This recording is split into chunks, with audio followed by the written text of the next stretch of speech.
ঠিক আছে।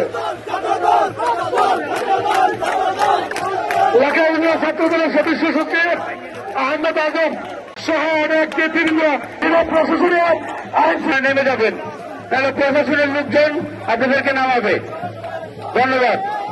এখন আপনাদের সামনে বক্তব্য রাখবেন ঢাকা উপজেলা ছাত্র দলের সদস্য সচিব আহমেদ আজম। প্রস্তুত থাকবেন।